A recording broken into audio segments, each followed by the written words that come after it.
ආයිබෝවන්. හිතන්නකෝ එකිනෙකට ඈතින් තියෙන කම්පියුටර්ස් දෙකක් ගැන. මේ දෙක එකිනෙකා එක්ක කතා කරගන්නේ කොහොමද?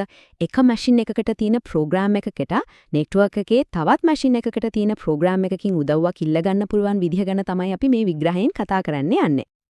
හොඳයි අපි කෙලින්ම කතාවට බහිමු.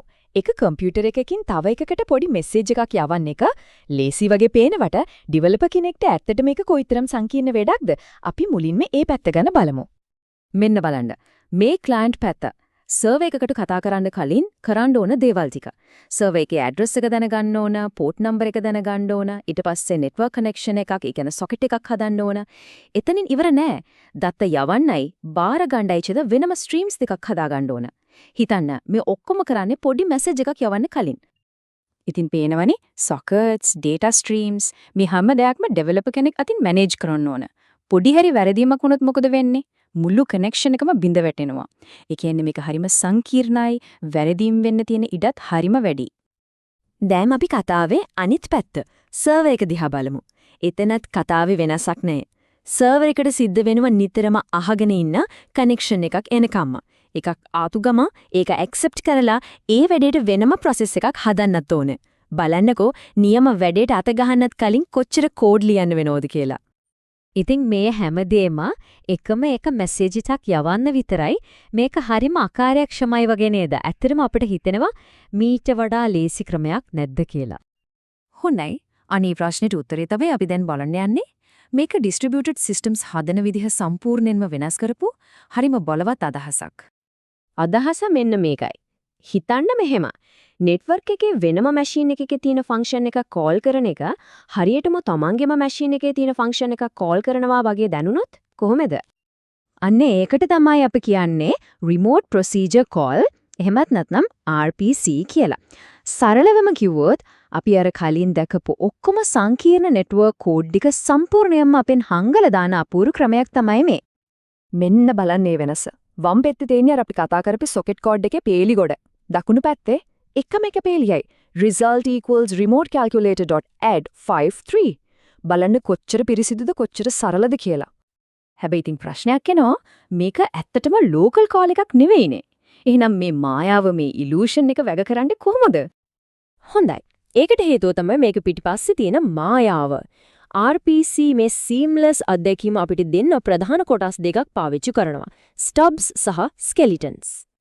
මේක ඇත්තටම මායාවක් නෙමෙයි එක ප්‍රොක්සි එකක්. ක්ලයන්ට් පැත්තේ ඉන්න මේ ප්‍රොක්සි එක තමයි අපි ස්ටබ් එකක් කියලා කියන්නේ. ඒ වගේම සර්වර් පැත්තේ මේකට ගැළපෙන ඉල්ලීම් බාර ගන්න ඉන්න කෙනාට අපි කියනවා ස්කෙලටන් එකක් කියලා. හොඳයි. අපි බලමු මේ සම්පූර්ණ ක්‍රියාවලිය සිද්ධ වෙන්නේ කොහොමද කියලා පියවරෙන් පියවර. මුලින්ම ක්ලයන්ට් ඇත්තටම කතා කරන්නේ රිමෝට් ෆන්ක්ෂන් එකට නෙවෙයි, තමන්ගේ මැෂින් එකේ තියෙන අර ස්ටබ් එකට. ඊට පස්සේ ස්ටබ් එකේ කෝල් එකේ තියෙන දත්ත ටික අරගෙන නෙට්වර්ක් එක හරහා යවන්න පුළුවන් විදිහේ මැසේජ් එකකට අසුරනවා. මේකට තමයි මාර්ෂලින් කියන්නේ. ඊළඟට ඒ මැසේජ් එක නෙට්වර්ක් එක හරහා සර්වර් එකට යවනවා. සර්වර් එකේ ඉන්න ස්කෙලටන් එක ඒ මැසේජ් එක බාර ගන්න ඒක ආපහු අන්පැක් කරනවා. ඒ කියන්නේ අන්මාර්ෂල් කරනවා. දැන් ස්කෙලටන් එක තමයි සර්වර් එකේ තියෙන නියම ෆන්ක්ෂන් එක කෝල් කරන්නේ. අන්තිමට ඒ ෆන්ක්ෂන් එකෙන් ලැබෙන ප්‍රතිඵලය ආපහු අර විදිහකම මාර්ෂලින් කරලා නෙට්වර්ක් එක හරහා ක්ලයන්ට් එකට එවනවා. මේ ඔක්කොම වෙන්නේ ඩෙවලොපර්ට කිසිම දෙයක් නොදැනී. අන්න ඒක තමයි මේකේ තියෙන සුපිරිම දේ. ඉතින් අපි මේ කතා කරපු දේ නිකම්ම තියරි එකක් විතරක් නෙමෙයි. මේක ඇත්තටම ලෝකේ පාවිච්චි වෙන දෙයක්.